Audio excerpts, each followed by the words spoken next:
हे बघा, आमच्या गटाच्या अंतर्गत गट म्हणजे राष्ट्रवादी काँग्रेस पार्टीच्या अंतर्गत बैठका नियोजनाच्या संदर्भात ह्या चालू आहेत. मी म्हणलं पहिले आपल्याला पाहावं लागेल की आपली किती ताकद आहे, कोणत्या प्रभागामध्ये असेल, कोणत्या जिल्हा परिषद गटामध्ये असेल, कुठं आपलं गणामध्ये असेल, इथं काय हे आहे, लोक कोण आहेत, कशा पद्धतीनं आपण सक्षम असा पर्याय देऊ शकतो, उमेदवार देऊ शकतो, हे झाल्यानंतर वाटाघाटीचा विषय. काय सांगाल, एक आज दिवाळीचा सण आहे, जर राजकीय फटाका फोडायचा असेल तर तुम्ही कसा फोडणार आहे? नाही, हे बघा, दिवाळी पाडव्याला अशा पद्धतीनं एक स्नेहमिलनाचा कार्यक्रम शिवछत्र परिवार शिवाजीराव पंडित कुटुंबियाच्या माध्यमातून मागच्या जवळपास एक 20 वर्षापासून या ठिकाणी आम्ही अविरतपणे आमचा चालू असतो.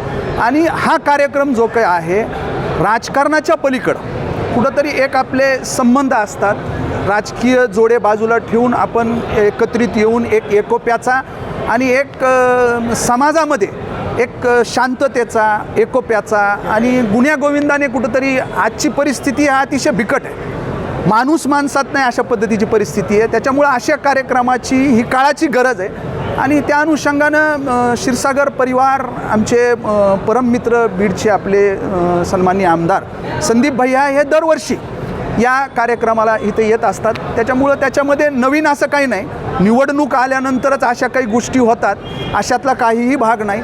दरवर्षी हा कार्यक्रम असतो आणि दरवर्षी आम्ही राजकारणाच्या पलीकडे हे जोडे बाजूला ठेवून एकत्रित येत असतो आणि एक चांगली चर्चा त्या ठिकाणी होत असते. आपण जर स्नेहमिलन कार्यक्रम होत आहे, दिवाळी शेतकऱ्यांनी देखील गोड होण्याच्या अनुषंगाने सरकार प्रयत्न करतं. आज मी सर्वप्रथम जे आहे आपल्या सर्व समाज माध्यमाच्या माध्यमातून सर्व जनतेला, आमच्या बळीराजाला, शेतकरी राजाला पाडव्याच्या, नवीन वर्षाच्या, दीपावलीच्या मनपूर्वक अशा शुभेच्छा देतो. अतिशय प्रतिकूल अशा परिस्थितीमधून ग्रामीण मराठवाडा, विशेष करून बीड जिल्हा असेल, धाराशिव असेल आणि बीड जिल्ह्यामध्ये गोदावरी आणि सिंदफणा या नदीला महापूर आला, अतिवृष्टी झाली. त्याच्यामुळं आमचा बळीराजा हा उद्ध्वस्त संपूर्णपणे झालेला आहे.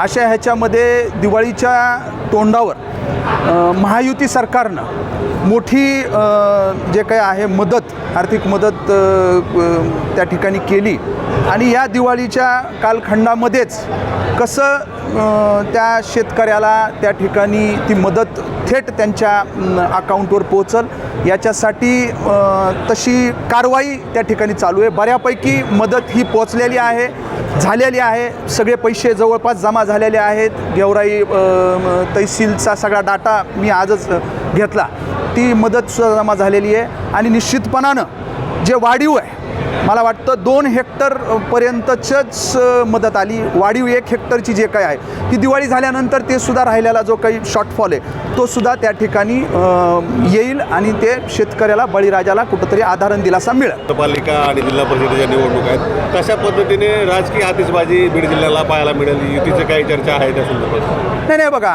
कालची जी आतिषबाजी होती ती लक्ष्मीपूजनाच्या निमित्तानं, ते लक्ष्मीचं पूजन केल्यानंतर एक दीपावली निमित्तची ती आतिषबाजी होती. आणि येणाऱ्या काळामध्ये आता निवडणुकीच्या तोंडावर नगरपालिका असतील, जिल्हा परिषद असतील, पंचायत समिती असतील, त्याच्यामध्ये त्या निवडणुकीत जी आतिषबाजी होणार आहे ती वेगळी आतिषबाजी आहे. निश्चितपणानं आता महायुती राज्यामध्ये आहे.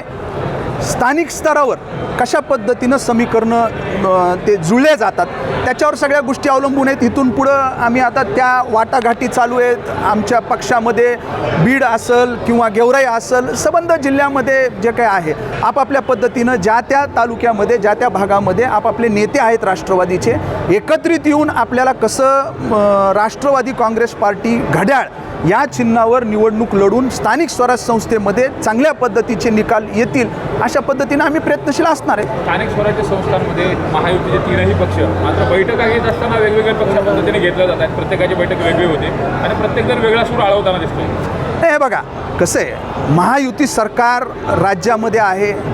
राष्ट्रवादी काँग्रेस पार्टी, भारतीय जनता पार्टी आणि शिवसेना, त्या ठिकाणी वाटाघाटी ज्या केल्या जातात त्या राज्यस्तरावर केल्या जातात. ह्या जिल्हा स्तरावरच्या तालुका स्तरावरच्या निवडणुका या स्थानिक स्वराज्य संस्थेच्या आहेत, नगरपालिका असतील, नगरपंचायत असतील किंवा जिल्हा परिषद पंचायत समिती असतील.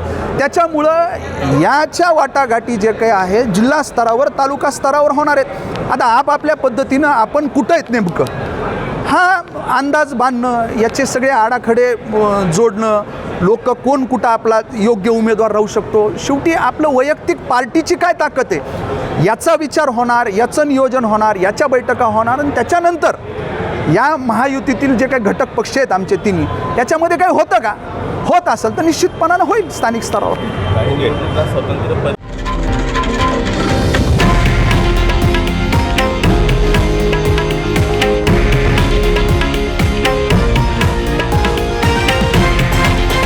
हे आहे देशातील नंबर 1 न्यूज नेटवर्क आणि आपण पाहत आहात TV9 मराठी, एकमेव.